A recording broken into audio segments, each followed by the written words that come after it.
تو بھائی کل ایوان صدر میں پورے پاکستان کے علماء کا جو اجتماع ہوا، صدر صاحب نے ماشاءاللہ بہت اچھا کیا کہ علماء کو اعتماد میں لیا.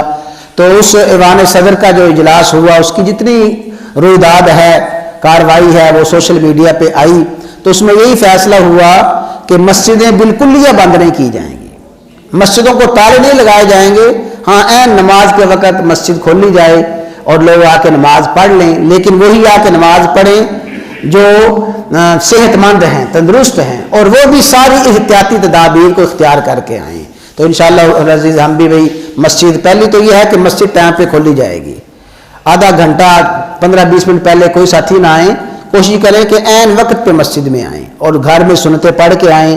خدا را وضو کر کے سنتیں گھر میں پڑھ کے آئیں، عین وقت پہ مسجد میں آئیں، اور جو ہی فرض نماز ہو فرض نماز پڑھتے ہی چلے جائیں. اب ساتھیوں کو پتہ ہے کہ جماعت ہو گئی ہے، پھر ساتھی مسجد میں آ رہے ہیں. فجر کے وقت میں دیکھ رہا تھا کہ نماز ہو گئی ہے، ساتھی چلے گئے، پھر ساتھی آ رہے ہیں. اللہ کے بندے، مسجد میں تو آنا ہے جماعت کے لیے. اور ان حالات میں جب پتہ ہے کہ مسجد میں جماعت تو ہو چکی ہے، تو ان حالات میں نماز کے علاوہ اوقات میں نماز پڑھنے کے لیے نہ آئیں، گھروں میں نماز پڑھیں. جو بڑے بندے ہیں گھروں میں نماز پڑھیں، چھوٹے بچے گھروں میں نماز پڑھیں، اور اسی طرح جو مریض ہیں وہ گھروں میں نماز پڑھیں. جو مسجد میں آئیں احتیاطی تدابیر اختیار کر کے آئیں. انشاءاللہ اس طریقے سے ہم نماز پڑھتے رہیں گے.